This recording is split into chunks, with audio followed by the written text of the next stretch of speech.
So many of our favorites to watch. Oh look, now they're being bashed.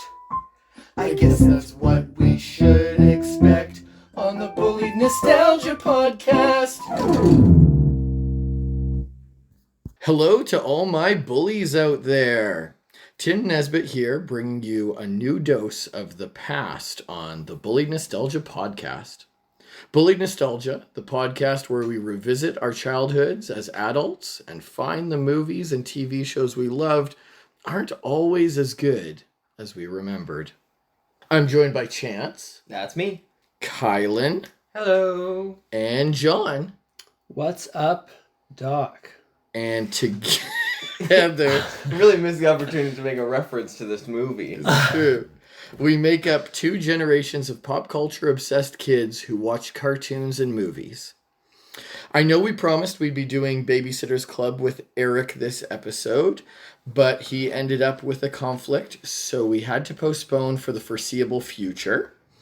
Instead, we've pulled forward an episode that was supposed to air later in the season, and hopefully we can circle back to BSC later on in the year.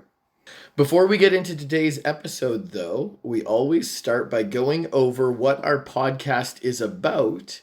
And today I'm doing something a little different. Are you doing more floppy lore? Rather than write something myself, I asked ChatGPT We bring ChatGPT into every facet of to the show. describe the podcast for me. But it doesn't know what our podcast is. We'll find out. So I asked ChatGPT what the Bullied Nostalgia Podcast was, and this is what it had to say. Bullied Nostalgia is a monthly audio podcast hosted by Timothy Nesbitt, It's terrifying.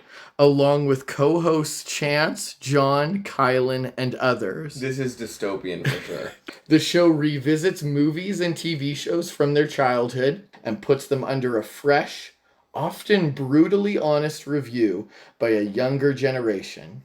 It's equal parts nostalgia trip and comedic critique. Each episode centers on a nostalgic show or movie the hosts grew up with. They rewatch it, share memories, crack jokes, and then face a younger perspective that often challenges their childhood opinions. The hosts and characters of the show: Timothy Nesbitt, the main host and nostalgia driver. John, Chance, and Kylen, and occasional guests, bring varied viewpoints. Chance is known for dozing off at the mic, while Kylen brings cookie talk and creature expertise. The ensemble creates a casual, banter-filled atmosphere. Sorry, John, you don't get a personality quirk. Me and ChatGPT are on the rock. It's laid-back fun and nostalgic. Bullied Nostalgia thrives on pop culture camp, irreverent humor, yes, there are fart jokes, and playful sibling-style teasing as hosts either defend or savage their former favorites. This show is for anyone who loves revisiting childhood media and wants a lighthearted, self-aware critique. It's perfect for listeners who grew up in the 80s, 90s, or early 2000s and enjoy pop culture talk mixed with personal storytelling and, yes, a bit of playful nostalgia bullying. If you're curious to revisit a film you loved or thought you loved and hear it disassembled, Bullied Nostalgia is a fun, easygoing ride through your media past. Well, that's horrifying. Yeah, no, that's How actually... accurate do you guys think AI's description was? So, I was thinking about this. You did change a lot of the YouTube videos to have subtitles, right? This was before that. Yes. Now, here's what I'm also thinking. Oh, that's worse. This isn't characters on the internet or whatever. This is us. This AI has in-depth knowledge of who we are on this podcast. I used to pride Not me. myself... I used to pride myself on my inexistent digital footprint, and it horrifies me to know that AI has a detailed description on who I am as a person. Does it hurt your feelings to know that the most important thing it knows about you is that you fall asleep? Not as much as it hurts John that he doesn't exist. This AI knows facts about me from 4 years ago. That's terrifying. My digital footprint now exists and is being regurgitated throughout the rest of the internet. So, are you guys ready to feed it some more information? Let's. Speaking of a dystopian future, Loonatics. Oh, well, hang on a second. I do need to say I didn't give it any information about how to connect with us. So if you want to email us, you can find us at bulliedpod@gmail.com. And if you want any of our merch, it can be found by searching Bullied Pod at redbubble.com. And if they wanted to have conversations with ChatGPT about us, they can. That's right. Except John. Apparently it He has won't a talk pretty about good John. idea. I like that for a while there, the big thing in AI was that it could pretend to be a celebrity. No, that's And actually have terrifying. conversations. So I'm hop gonna- on your AI and have a conversation with AI Kai. I'm logging into ChatGPT and actually seeing if it'll do this. Because that'd this be is actually horrible. scary. Well, Kai looks up if AI can replicate his voice and mannerisms. We are switching gears and we're talking about something that is in Chance and Kai's childhood today. Chance, what are we talking about? We're talking about Loonatics Unleashed, the mid-2000s Warner Bros. Cartoon starring futuristic versions of the Warner Bros. Characters with superpowers as they face tyrants. Right. What Chance is talking about, Warner Bros. Characters, Loonatics Looney is Tunes. referring to the Looney Tunes characters. That's right. Loonatics aired from 2005 to 2007, and it reinterpreted Bugs Bunny, Tasmanian Devil, Wile E. Coyote, Roadrunner as superheroes in the 28th century. They would fight essentially a villain of the week in Acme Tropolis or Yeah. something like that. So before we get into what people thought of this show today, as I said, Chance and Kai grew up with this show. We had It's it true, on it's true. DVD. John had never seen it before, but that's okay because John has seen Space Jam 2. So he's pretty much an expert. Yeah, it's basically the same thing. Yeah. If anyone needs to know anything about how this relates to Space Jam 2, just let me know. Granny Does a Matrix, the movie. Yeah, yeah.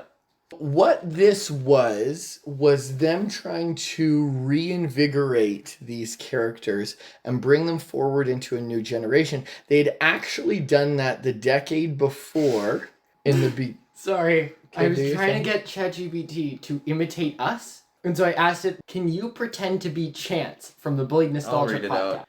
Yo, what's good, fam? It's your boy Chance here. And you're locked into another episode of Bullied Nostalgia. Ugh. And man, if you've been following the show, you already know what we're about.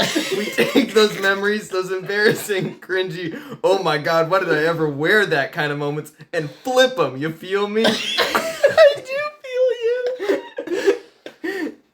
So, safe to say, it does not know. At least I Sit didn't. your little My ass digital I must- footprint remains ever clear. I didn't. No. log in. This is a good direction. Chance, Did you hear me, know. fam? This is how I should slowly start turning towards. Okay. You're gonna get home and Emma's gonna be like, "How was your night, Chance?" And you'd be like, "Oh, you know I had that time." Sure, it was pretty good. I don't know. Okay, But it's terrifying still. let's get back to the thing that we were talking about. Yeah. Warner Bros. Was trying to reinvent the Looney Tunes characters for the early 2000s, and they had actually done that in the early 90s, taking these characters and bringing them forward into modern TV shows for a younger audience. In the early 90s, they had huge success with Tiny Toons. Yep. We're tiny, we're toony, we're all a little loony. That's the one. And so in the early 2000s, they came back and they tried again. At the time, cartoon characters were much more angsty and there was a lot more action on TV. So they thought they could replicate that. Would you be surprised, Chance, as someone who was too young to experience the controversy, that this show was widely hated? Honestly, I don't know what reason as per why, but if you say this show is widely hated, I'm like, I'm sure there's a justified reason for that. I don't think it was a good reason. Essentially, they showed these character designs, and the world at large had an extremely negative response to that. They said you're taking these fun, lighthearted characters and you're creating very scary or aggressive character designs with them. Well, these people hadn't seen the show. That's right. They hadn't seen the show, but it, like I said, was widely disliked. So much so that an 11-year-old kid created a website. I think it was like Save the Looney Tunes. And he got over 200,000 petition signatures Nice. for Warner Bros. And 20 years ago, That 200,000. Old internet. That's old. 1,000 was like a billion back then. 200 billion? I honestly couldn't care less. These characters have been interpreted so many ways, and these aren't Bugs Bunny and the No. Tasmanian Devil. They are trying This to make is- them something This new. is Ace Bunny and Slam. Lex, Slam, Tech, Rev, Danger. Yeah, it's just like how in Tiny Toons, the main characters of that show aren't the Looney Tunes. Instead of Donald This Duck, is- it's... Daffy Duck? Instead of Daffy Duck, yeah. So many It's ducks. Danger Duck? No, No, in in Tiny, Tiny Toons. Toons. What are they Oh. called? None of the Tiny it's- Toons are the Looney Tunes. They're different characters I'm meant to be. Googling. Buster and Bugs. Buster Bunny. Hampton the Hampton Pig. I think it's a P, I think so too. but it's not Petrie. I was thinking Petrie. Plucky Duck. Plucky there you Duck. go. Babs yeah. Bunny. So they're all characters that aren't actually the Looney Tunes, but are connected in the fact that it's a roadrunner and a coyote. The characters, apart from some design that makes them appear similar to the Looney Tunes characters, They're pretty much unidentical. yeah, the only personalities that are similar would be Daffy Duck and Tasmanian Devil. I would Well, say Tech. He's pretty much the same guy as Wile E. Coyote, as we say. No, Wile E. Coyote is stupid, is the gimmick. He always falls for his own traps. I would say that there is one similarity between Bugs and Ace, and that is that he talks... Being New York. Yeah, he's New Yorkin. New Jersey accent. Yeah, I don't think that there was a lot of credibility to the comparison. However, the first reveal they had for this show's Was art angsty? style was they had an animator at their desk, and then there was an alien invasion, and so they knocked over this ink or whatever, and it wrecked the page, revealing the Loonatics characters. So the implication was That we're they were, like, changing writing your over. characters. Yeah. And so That's a perfectly fine advertisement, but with the sentiment that people didn't want their old Looney Tunes characters to die. yeah. I still don't think, even if this was the new version of Bugs, that it would have been this huge deal. But I remember when the show aired, people were so opinionated. Now, with that in mind, let's talk your guys' opinions. I'm going to come back to you, John, as Grandma does a Matrix. Kai and Chance, you guys had the DVD of season 1 growing up. That's true. The last episode we watched, Kai said, this is my favorite episode growing up. Going back to the show, what do you guys think? When I was trying to pick the episodes, I noticed almost instantly, this show feels identical in my brain to Teenage Mutant Ninja Turtles Fast Forward. I don't agree with that. Just the concept of taking these characters and bringing them into the future. Obviously, the Looney Tunes characters aren't about fighting, but I feel like it would feel very similar to like a Batman Beyond. I didn't watch Batman Beyond, but I don't think the show is good. But Did you think it was good before today? before today, probably not. I don't think the things I watched when I was younger are good. Well, I guess we can end the podcast. Yeah. There's no bullying me here. Chance? I knew that this show wasn't great, but even rewatching it now, there's something I appreciated about this show is that it feels like the people making it have full reign to be as creative as you want. Every character in the show has at least 2 superpowers. I like that Cyclops isn't just Cyclops. He's got a samurai sword. He's a samurai sword. There's Nightcrawler, but he's also mixed with Firestorm. Can Yeah, John. Hold on, I got to talk for No, 20 no, no. seconds. Okay. You got to talk for the past 5 minutes. Okay, you talk about your opinions in the show, Yeah, and then then we'll hop over to John, John. you explain what the powers are. All the villains were very cool. We didn't see too many villains, but we saw a new one each episode. We saw a power stealer, a guy who controls gravity, And then Crazy scientists. circus man. crazy circus man who changes your DNA. Evil scientist who Evil likes or gremlins. dislikes chocolate. Hard to And say. also changes things' DNA. Yeah. I just really appreciate that it wasn't just like, oh, this is the fire bad guy. Even Roadrunner, who's just your speedster, has 2 superpowers. One where he's super fast, and 2 where his mind works like a supercomputer or something like that. It allows him to track things global positionally.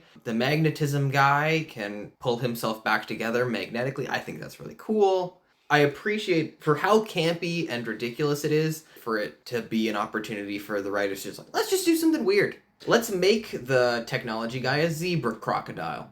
Yeah. Kai said this feels a lot like Flash Forward, and you said Fast. no. I do not agree with that. Tell me about that. Kai made the point that it's like, oh, it's just Fast Forward or Batman Beyond. I don't think that, because Fast Forward is essentially just another season of Ninja Turtles. The only difference is by being in the future, they're allowed to have different bad guys that they did before. Now they're on hoverboards and they've got like lasers and all their weapons are technology. I'm pretty sure he Okay. had all that stuff in there. John, as someone who's never seen this show before, potentially never heard of this show before, I've got a series of questions. Number 1, what was your first take? I think I've seen like the cover of this in like a Walmart bin somewhere.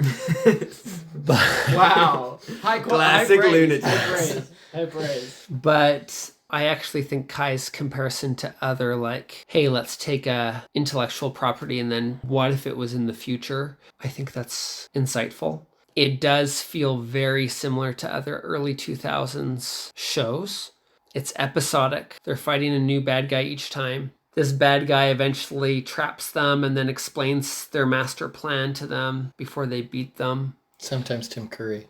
There is always some kind of commercial break where, oh no, our heroes are in danger. Or the villain's laughing. Or the villain's laughing. You say that that's not every show, though. That's what I'm saying. I said it's like every show. And by the time they come back from the commercial break, within 5 seconds, the problem you were scared of is resolved. I think the show is okay. Honestly, my least favorite part is that it's supposed to be Looney Tunes related. Just make it a show about anything. It feels cheap that they're trying to use... This guy kind of sounds like Foghorn Leghorn. Yeah, It's the chicken, guys. it just feels like they're trying to capitalize on maybe we can get more viewers if the main character looks like Bugs Bunny, but has absolutely nothing to do with Looney Tunes other than it has some slightly resemblance. So I just think they would have been better served to not handcuff themselves and just make a show. But maybe people wouldn't watch that. Yeah. I'm on the side where I'm torn with that same point, John. I agree. They're kind of handcuffing themselves, like, oh, we have to be Looney Tunes. But I also really appreciate... Kai made the comment that this is like Fast Forward, and the reason I think that's so untrue is because I don't think Looney Tunes and Loonatics are anything alike besides the characters, but that also makes it really interesting to like see how they paint them in a different light. I really like the idea that Wile E. Coyote is a super genius, and the reason he always picks him back up is because he's got superpowers. I think it's cool to see it parody itself, but I agree that it is essentially using it as a crutch. I would much rather watch a show where the Looney Tunes characters that we know and love, who are likable, get teleported to the future like Ninja Turtles, or they go to Mars where Marvin the Martian is. Whatever these new characters are is just void of... Who the originals were. Yeah, or anything interesting about their characters. You mentioned that it doesn't have any ties to Looney Tunes. You are technically incorrect because they mention Pepe Le Pew. Which is funny because in the fictional future, Pepe Le Pew is a household name, but in the real future, they're trying to kill him. So... Right. What Kai's referring to here is that Pepe Le Pew has become indicative of representing characters who do not require consent. So Warner Bros. Has removed any reference or mention of that character for the last number of years. In Space Jam 2, which surprisingly was not the characters they should have removed, but, you know, c'est la vie. Wait, are you saying that they should have removed all of the Warner Bros. Characters from that movie? No, they removed Pepe Le Pew as a way to be like, guys, we're listening, and then they left in characters who've committed way worse crimes. And so it's like, well, you should have taken out the real bad guys. John, you were excited to talk about the superpowers that these characters have. Yes. Also, maybe a little bit of a personality thing, because we haven't gone over the characters yet. Oh, sorry. Okay, I will do that. The leader of the team is Ace Bunny, who's supposed to be the spiritual successor to Bugs Bunny. He's quippy, and he tells everyone what to do. Then we've got Lexi Bunny, who is the female bunny of the team. She is a girl. That's true. It's okay. It doesn't feel like they gave her much of a personality. No. She's quippy. She's exactly Ace's counterpart. Is it Danger Duck? Danger Duck. Danger Duck is, of course, the Daffy Duck descendant. We've got... He's essentially just Daffy Duck. Except he's quippy. He's more like Daffy Duck in the 2010s Looney Tunes show, where Daffy's very impulsive and circle selfish. back to that. We've got Slam Tasmanian. He's just a Tasmanian devil. Yep. And we've got Rev Runner and Tech E Coyote, which are Roadrunner and Wile E. Coyote. Rev Runner talks really, really fast. That's his character personality. And then Tech E Coyote is like a super genius, I guess. Which He's I- also quippy. I think is tough because neither of those characters historically talked. Mm-hmm. So it doesn't feel representative of them. Wile E. Coyote talked a fair bit. No, Wile E. Coyote talked in the very beginning when he was first introduced as an enemy to Bugs Bunny. And then they recast him in Roadrunner, where he would hold up a sign that would say whatever he was thinking. Uh-oh. He would fall to his death. Also, it's muddied because the coyote looks a lot like the wolf in the bits between the sheepdog and the wolf. And that wolf talks. I just remember Sam and Ralph, is that their names? They like clock in. I just remember very specifically hearing Wile E. Coyote, super genius. Yeah, that's like his first appearance. So superpowers, if you're confused by these characters' superpowers in the theme song, They quickly flash them. in text, what these superpowers are called, each character gets about 2 or 3 superpowers Sometimes yours is a sword. or a sword. To not have the theme song tell you what they do, it actually requires a lot of guesswork. Kai had said the superpowers become what they need them to be in that moment. It's nice when superheroes have like one power, but that power can be used in creative ways. Someone like Superman, generally they try not to do that anymore with superheroes, where it's like, what if they had 6 different superpowers? Yeah, they've removed his hypnotic kiss. Right. His most powerful superpower. And so it just kind of feels like they were at a team meeting one day and they had a bag full of superpowers from their favorite Justice League and X-Men characters. And then they just reached in the bag, pulled out 2, and it's like, I guess this is Danger Duck's powers. Well, he was more like Nightcrawler and Yoshi. Yeah. Maybe that's the superhero cynic in me, where a lightning guy isn't good enough for me anymore. You need Now- Yoshi. I need Yoshi teleportation magic, and now But- we're talking. Just in case you were wondering, when they're saying that Danger Duck was like Yoshi, it's because he has the superpower of Power Orb Randomizer, is what it's called. So you can interpret that to whatever he needs it to be. Yeah. Essentially, he just makes- throws a ball, and whatever comes out is what it happens. He has no idea what he's about to do. Well- I think he does know what they are. He knows sometimes. You guys didn't get a lot of it, but his powers are Quantum Quack and Power Orb Randomizer. And He's Firestorm, essentially. so Quantum Quack is supposed to be teleport short distances, but in some episodes it's uncontrollable, in others it's not. The Power Orb Randomizer. In some episodes, it's random fluids. In another episode, it's only explosions. And in a third episode, he can make giant boulders, I guess. Yes, and then Tech, who's the Wile E. Coyote character, Magnetism. and the MacGuffin gun or technology. Essentially, he has some kind of gun or contraption that will solve the problem when they fight the bad guy. John, I think that superpower is called E equals MC squared. Yes, that's actually one of his powers. It's called E equals MC squared. Apparently. I think that they just didn't have a third power for him. I just think they didn't have a different font color. I'm just trying to think of when they were planning the show. It's like, what do kids really like right now? Like, does anyone have Einstein. Like, we're this is just a brainstorming session, okay? There's no wrong answers. Just throwing stuff on the wall. Like, what did you like as a kid? And then they're like, you know what? We're keeping it all. We're not getting rid of any of it. Yeah. And it's like, And that's brave. That's brave. I Did you ever see that Key and Peele skit where the guy comes in to make Gremlins 2? Oh, I think I have, yeah. It's really funny. Yeah. I want a vegetable gremlin. We're doing it. It's going in the movie. I want a spider gremlin. We're doing it. It's going in the movie. I want an electricity gremlin. It's in the movie. I want a pretty lady gremlin. You reading my mind? It's in the movie. Yeah, I stand by that. That's brave. a lot of this is the natural progression. Tasmanian Devil makes tornadoes. You know, tornadoes is weather. Why not give him lightning? Roadrunner runs fast. Let's just give him a super speed power. And like, I don't know, his brain works super fast too because we got him talking so fast. Wile E. Coyote never dies, so we'll give him the ability to not die. However, that level does not follow for Danger Duck and Ace. The implication is that Ace can also see really well. Yes. He's enhanced eyesight. And Yeah. so The description says that Lex has enhanced ears and Ace has enhanced eyes. That's whatever they want it to mean. So they were They just don't going use around. them. They were doing all the senses, right? They were doing good eyes, good ears, Good good eggs. mouth and eggs, mouth and eggs, mouth and eggs. Eggs. Yeah. I wake up in the morning. Quantum eggs.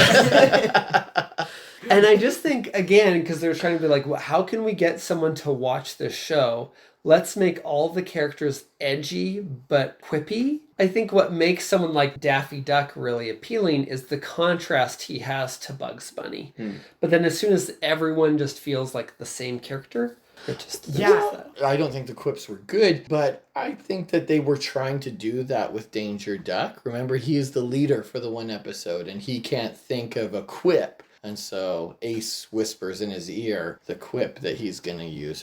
Rain on their parade was the... Because they were in a parade. Yeah. Sometimes the quips get real bad. The first episode we watched was a Gremlins ripoff. And there's a scientist who's telling his evil backstory. And every single line is like, when the meteor hit, fissures grew out from the ground. Like the fissures in your brain? Yeah, it is every sentence. It's every sentence. They try to say something. And then Lex is like, crazy? Insane? Am I getting there? This guy is just trying to ignore these people who are clearly not listening to him. Yeah. For me, this show is fine. I think that the controversies around it were not anything worth getting really into. Ironically, they would really impact Warner Bros. We found out tonight that you guys have never actually watched season 2. Yeah. It's And because so- nobody has. Season 2 actually flipped the script and was way more slapstick, way more playful, way less angsty. And that actually cratered the ratings even further. Because the few people who were watching the show were like, This isn't the show. Yeah. That's right. Why'd you change the show on me?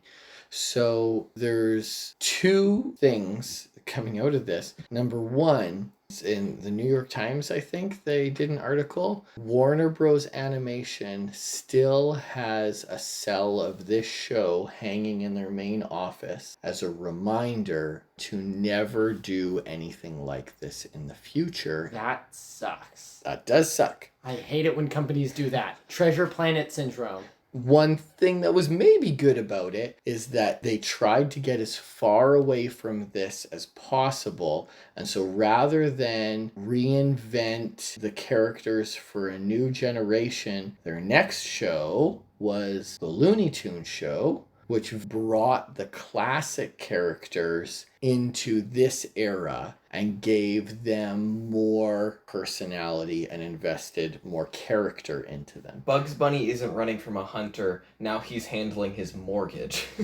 Yeah. And honestly, I think that show was pretty good. I think that there were some very funny parts. Kristen Wiig was hilarious. But yes, I agree, Kai. Whenever a company creates a hard and fast rule like, we'll never do Loonatics again, is actually very dangerous because we don't know what lessons they're learning that maybe they wouldn't get something good out of doing a Loonatics again, right? Yeah, because there are people watching Loonatics. We know that. Mm-hmm.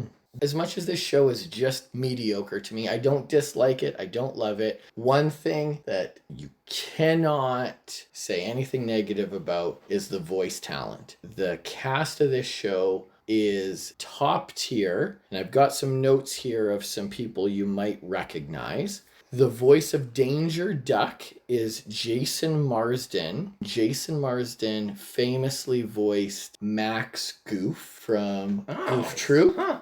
These people have all done hundreds of shows. I'm not going to name all of them. Jessica DeChico voices Lexi Bunny. People at the table will know her as Flame Princess from Adventure Time or Shigeru from Demon Slayer. Oh, huh. Kevin Michael Richardson voices both Tech and Slam. John, voice of Dr. Hibbert from The Simpsons. Chance, Captain Gantu from Lilo and Stitch. Yep, 100%. John, the Mahler brothers from Invincible. Oh, Okay. yes. I've seen Invincible, and you just went through everybody except me. Sorry, Kai. You don't know voice acting. Kai, you can have this one. Shredder from Nickelodeon's Teenage Mutant Ninja Turtles. You should have just said a show he'd never heard of. Black Manta from Batman Brave and the Bold. Okay, so we're Nice. going through all of them here. And Joker from the Batman I cartoon. thought so, yeah. Yeah, and then, of course, we also have Rob Paulson, who, let's not kid ourselves, is the GOAT. He voices Rev Runner in this. John was like, where do I know that voice from? Everywhere. Everything. If you watch the 90s Ninja Turtles cartoon, he was voicing Raphael. If you watch the Nickelodeon Ninja Turtle show, he was voicing Donatello. If you are watching Animaniacs, he voices both Yakko and Pinky. Chance, he's Carl from Jimmy Neutron. Awesome. John, he's Throttle from Biker Mice from Mars. And for people who like Goof Troop, he was PJ. And then John, it's barely a voice acting gig, but he was Spike in Land Before Time. Yeah, he probably voiced that one line.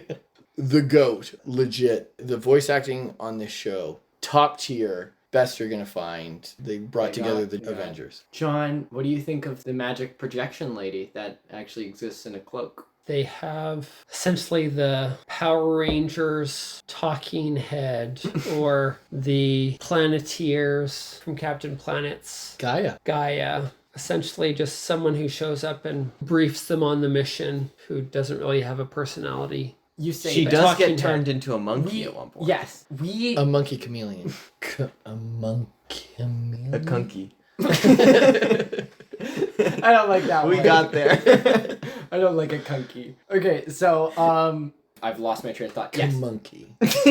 We've watched what is essentially the worst half of this show. The Freak of the Week, Oh, I see random what you're saying. episodes. Chameleonky.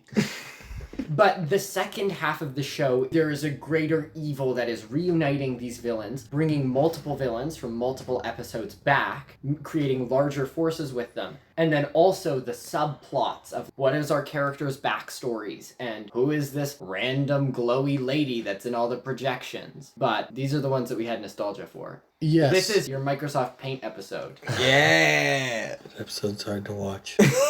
Yeah, so they do reveal that she's an alien from another world and that it's her fault that the asteroid hit the Earth and Metropolis and the way that it did. Well, it did hit the Earth. In the year 2070-72. It would have hit the planet either way. It might have destroyed the planet had she not intervened, but she's the one who crashed it the way that she did, and it's because of her that they got superpowers. This was unclear to me because, in the opening theme, it gives you the background story that this meteor hit Earth. And it created Metropolis. a new kind of hero. Yes. So Throwing the Earth off its axis. So is the idea, the ramifications for the world, is that this just gave People these superpowers? 6 Looney Tune characters No. superpowers? Yeah, Massive superpowers come from It gave a space. lot of people superpowers, and it created fissures in the earth that That allowed little- gremlins to yeah. fall out of it. So whatever the show needs it to have done, Yes. it does. It's Freak your of the magic Week rock from from Smallville. Smallville. Yeah!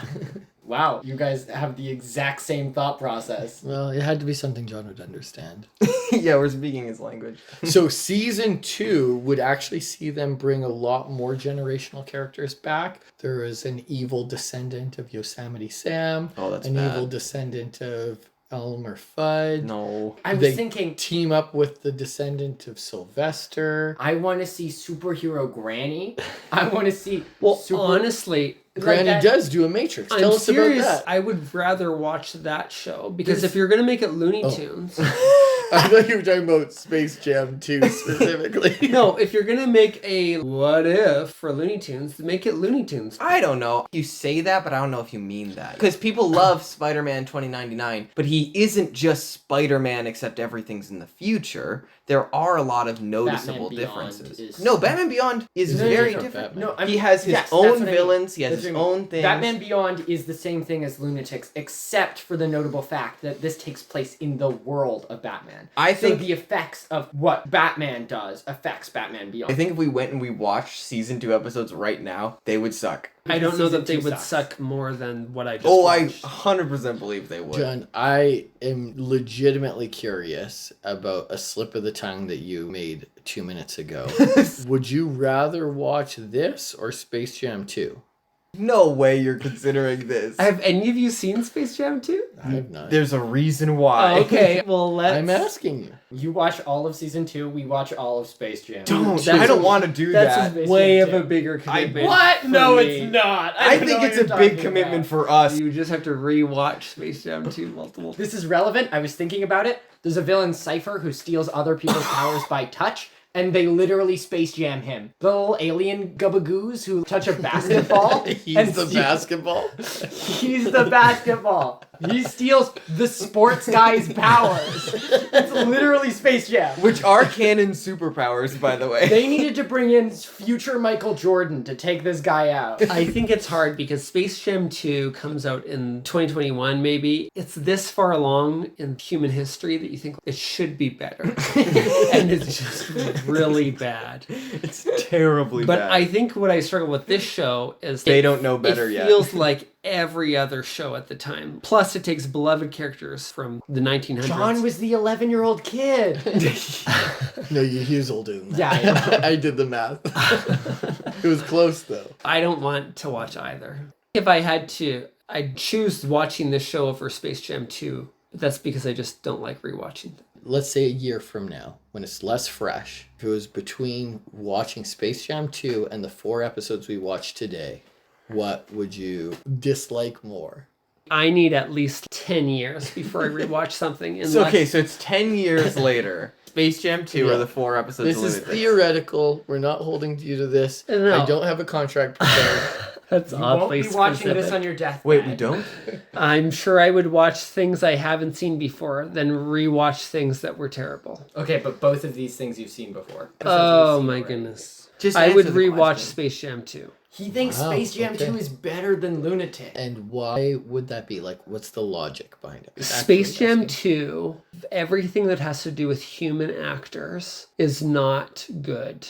All of the basketball games are not good. The spacing So, and the jamming. 80% of the movie, not the good. But when you actually get to spend time with the Looney Tunes characters, they are good. Okay. And they are not in Loonatics. You like Granny Decimatrix. That's part of the basketball. Oh, okay. Okay, but what do you think of those sections where he's not a human, but he's like a little CGI? You know where he goes, ah, and it Yeah. sounds like they got it in one take. What do you think of those? Well, give me the contract. The reason why I have stayed away from Space Jam 2, and this might not last forever, in all honesty, my morbid curiosity might one day get the best of me, but as someone who treasures my nostalgia so much, pop culture, my love for all those things, every time someone weaponizes my nostalgia, I get real defensive. And monetizing my nostalgia, I do not like that whatsoever. I mean, that is everything. A lot of things now. Yes. Karate Kid, Nostalgia Jurassic doesn't Park. exist apart from monetization. Yeah, I remember famously Dad said that he didn't like Ready Player One, which I would consider not a nostalgia bait movie. I think that's a movie that's supposed I to... haven't read the book. It's a terrible movie. They took a pretty cool concept and then just were like, how many references can we stick in here? Until we've only got trailer moments. And then Put in the Space 3 Jam 2 seconds. was like, hold my beer. Just He is- crowds of costumes from Spirit What Halloween. Player I'm One. saying is that Ready Player One was like this cultural icon for a bit. A lot of people described it as a great movie. My dad famously did not like it for that Yeah, same it was reason. tough. I went You were to see- famous? Yeah. I went ChatGPT to knows about see us. it, and a friend was seeing it at the same time. So we came out of the movie theater, both groups, and it was like, oh my goodness, I loved that movie. And I was like, oh, that's really cool. I didn't feel like it was appropriate to burst the bubble in that moment, but I was like, I did not enjoy that whatsoever. And you're right, John, that's the problem. There's less and less fresh ideas. No one is willing to take a risk on something that isn't an established property, which is why Loonatics exists. You mentioned it already. They could have just said, okay, this TV is show a about rabbit. superheroes This in the is future. a duck. This is a A wolf. giraffe. Yeah, and they have nothing to do with anything. They're in the future and they have superpowers. But number one, it's taking a huge risk. Who knows if anyone would have watched it? And number two, I'm actually shocked that the controversy hurt the show as much as it did. Everybody was talking about it. And I'm sure Warner Bros. Was seeing it in that light. There's no such thing as bad press. That's the only reason we still talk about emoji movies, that it's so bad it's We ingrained. have moved past it, but I thought about this and I've wanted to say it the entire time. Ready Player One walked so that Space Jam 2 could crash and burn. I know you said you don't like nostalgia being monetized. But if we feel like our nostalgia is being done enough justice, if it has the right director, if it's handled well, I think we are more excited or okay with it. It's when it's done really poorly. If you asked Tim 20 years ago, my answer would be completely different. Any time that there was a reference to something that I liked or loved growing up, I'd just be eating it up. I'd be leaf gobbling it up. Taking all that economy. But now it's like I've hit that wall where I just can't anymore. That's why I love Bob Gale and Robert Zemeckis so much. They've said as long as they're alive, no one is remaking Back to the Future. That is my favorite movie of all time. I love Back to the Future. I don't want anyone to touch it. And my second favorite movie was Ghostbusters. They're more bad than good. They're not terrible. Hey, Chris Hemsworth has a dance off. Let's That was- recognize how good these That movies was are. 3 Ghostbusters ago. This is true. Yeah, it's It's bad. too much. I liked Transformers 1. That's a great example. I liked Transformers the 1. animated movie? No, sorry. I should have rephrased that. I liked the first Transformers. Thank you. I just watched the animated movie and it's very From good. 2007. I hear Transformers animated movie is good. I don't watch They things, canceled sorry. the sequel to your movie. So sad. I liked the first Transformers movie. Is it actually good? Not really, but it was fresh enough nostalgia bait. We got the second one. I did not like that. We're in the Beast Wars right now. And then the fourth, and I was like, stop, please. I haven't watched the last 4, I think. I How don't know. are they making money? Optimus China. Prime does kill like 40 people on screen, which is awesome every time. How So does he do it? He just shoots with a the robot knife? in the head and they die. Oh, people. He means oh, other robots. Other robots. I thought you were talking about people, and I was like, what? No, He shoots Megatron in the 40 brain. Robert- people who come to see the movie in the theater. Let's That's be how they're clear. making their money. They're organ harvesting. Transformers don't kill people. Transformers who transform into Guns guns. kill people. Guns don't kill people. Robots disguised as guns kill people. Yeah, I'm overwhelmed by it. And unlike the three of you, when I was young, superheroes were everything. This dates the conversation even further because you guys didn't trade baseball cards, but your grandparents traded baseball cards. For me on the playground, we traded superhero cards. Superheroes were everything. And so I waited most of my life for them to make a good superhero movie. And then when they finally did, I was like, oh my goodness, Marvel, thank you. Then we got the Avengers and they were mixing them all together in a pot. And it was like, oh my goodness, this is the best thing ever. As a superhero fan, I was so stoked. And then I hit a wall and I was like, I just don't want to see any more superhero movies. I'm so sick of these. Was it after Infinity War? After I hit saga? superhero fatigue before Infinity War. I've continued to see a bunch of them and I've enjoyed some of them. This is coming from someone who is optimistic about James Gunn's version of the DC superheroes. I liked Superman. It's just too much. And it's not Marvel's fault. It's actually the fault of everybody else who was pumping out garbage superhero movies at the same time. And so that's how I feel about nostalgia baiting, John, is I haven't gone to see Jurassic World 4 yet. Jurassic World 7.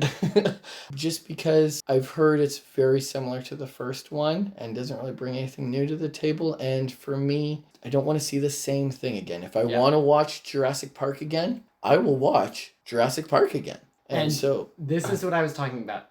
I think it will not happen in my lifetime for us to get a good live action adaptation. I think of what? Anything. Lunatics? I just genuinely... Correct. Space Jam 3, baby! Do the basketball players become animated and everything else is live action? I would watch that 100%. Like a rabbit jumps onto the playing field like an actual Absolutely, I would watch cartoon Shaq beat up a rabbit. 100%. Like a real world rabbit. I would pay real money to watch that. As opposed to what kind of money? Monopoly money. Yeah. I would pay Tree Monopoly stars. money to see that. It's also probably just different for Kai and I because all media has been regurgitated from the past 40 years. But Kyle and I came into the world in the back half of that regurgitation cycle, which is after they've come up with the good stuff and are trying to rebrand it. Yeah. That's why I say I don't watch movies. I've seen the worst version already. I don't want to go back to the original. Yeah, a lot of things these days are just the same thing again. I've heard that the How to Train Your Dragon live action movie is near identical to the first. Okay, why would I watch that? And I've seen 5 Land Before Time movies, and none of them are the original. This is true. I still haven't seen the original. Wait, Kai, have you never I seen don't think I that before? have. And I what? think that's going to be the 14th one we watch. Oh my goodness. We're going to watch all of them and then circle back to the I first This is No, how we that's keep no. you on the line Okay, till that's season cool. 14, guys. Yeah, on one hand, I'm like, oh, that's a palate cleanser. On the other hand, I have to wait another 12 years or 8 years for that. That's The first movie is so good. It's worth the wait. It's worth 10 years of waiting. You'll be 29, but man. My child will be in 5th grade by the time we watch Land Before Time. He'll be a little old for it.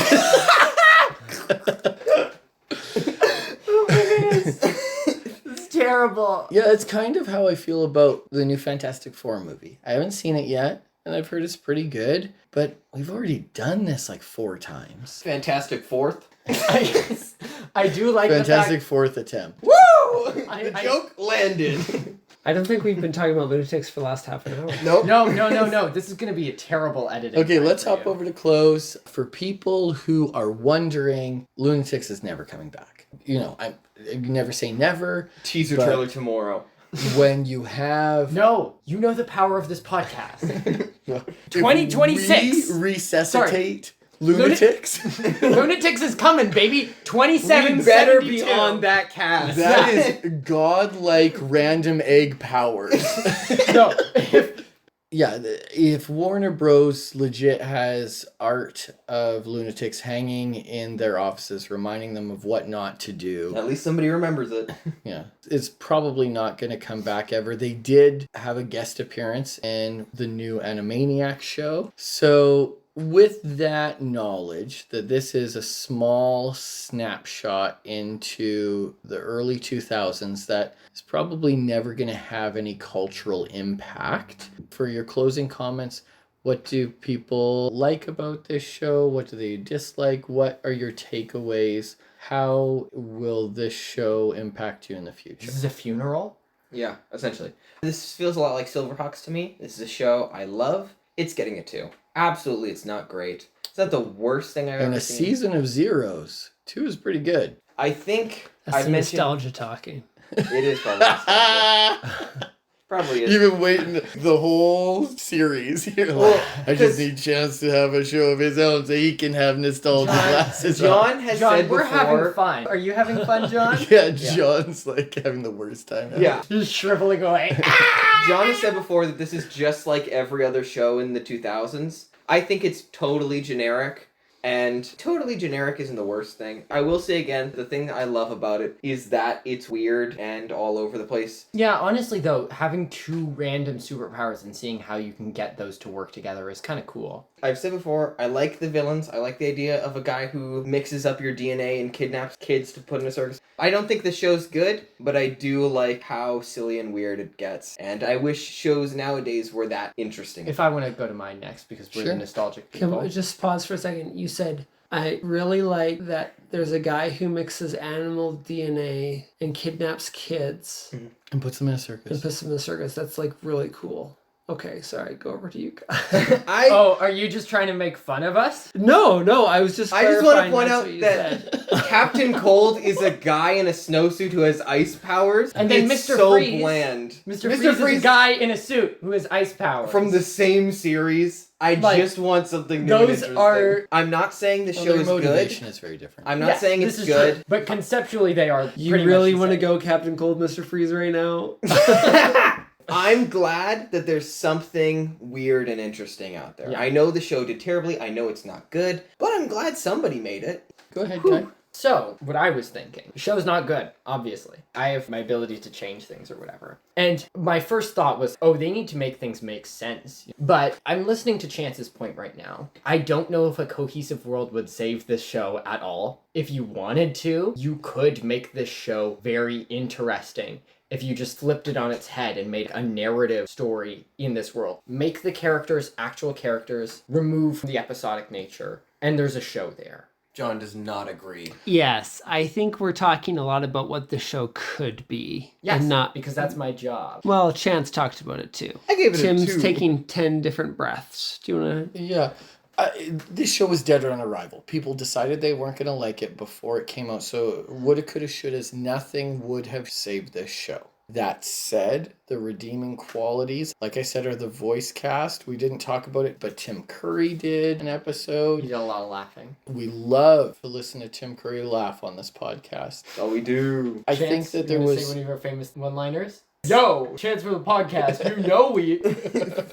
You know we like it. You know we like it. Tim Curry in the house. So you know he is. I think that there were a great bunch of character designs. We don't talk about this stuff very often when it comes to animation, but every design costs them a lot of money. For them to do an episode where they all turn into weird mutated versions of themselves, that costs them something to make. For them to show crowds of different people who all have different appearances, that costs them something to make. There was a lot of work put into this show, and I think that there is good qualities about it. John For had me- his head down on the table. I just want to make that apparent before Dad continues. Go ahead. For me, I just think that the show's fine. And this is probably the worst insult I can give it. I don't think it was worth all the controversy that went into it. I do agree with what John said earlier in the episode, even though you guys didn't seem to. We don't have investment into these characters. If you had brought forward the Looney Tunes characters and made them into superheroes in the future, people might not like it, but at least it would be a better show. For me, this show's kind of just a nothing burger. It doesn't do anything wrong, but it doesn't do enough right for me to be interested in it. John, you're up. I think we've covered everything. I forgot to write a love letter to this show, but I've never seen this show before, so it's hard to. Do you want to ad-lib one right now? I could have written a love letter to Looney Tunes, but it is a show I don't have nostalgia for. John's whole person really changes when he's seen the show or No, not. I have a statement to make. It was nice being able to watch it with you, but none of you were suffering. Yeah, I can tell you would have hated this if we weren't in the room, 100%. Which does make me feel a little bit better knowing that this is what I feel like every time we watch something. No, yeah. And I appreciate that you're feeling that right now. No, what Chance is saying is entirely true, except you got it wrong. How do you feel Dad- energized from John? No, It feels no, good. no. It feels No, so no. good. Dad is feeling what you are feeling. Example being, he was falling asleep in this show. Chance's sleep narcolepsy is like lack of nostalgia. That's what this is. All right, so next episode, we are coming back for our Halloween episode. The plan is 1990s The Witches. Back to my repressed nostalgia. Can you give us a witch cackle?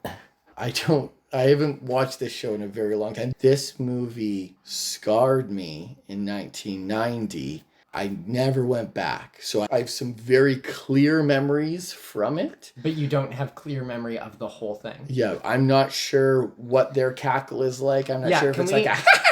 Dad's gonna bring back the soundboard, but only a witch cackle that he uses intermittently. No, Please, a moment to reflect. No, I just want witch cackles. I just want witch cackles that we can put underneath the audio for you saying witches. Every time somebody says witches. Witches. Witches. Witches. Okay. Can we expect CGI monkeys in this movie? Let me just say, this movie was made by Jim Henson Productions. Like Five Nights at Freddy's movie. So there might be some funky puppetry. Is that a Jim Henson movie? Oh, It no, I is. think I hate the world FNAF now. 1 and 2 are both made by Jim Henson Creature Creations. And Well, hate that's that. why their set dressing and stuff is really good. All right. Hate that. So coming back, look out for weirdos. Let's jet. Don't forget to breathe in and out. And Eggs. Quantum eggs. They're called power orb randomizers. Thank you very much. In the morning, I wake up. Power Orb Orb Randomizers.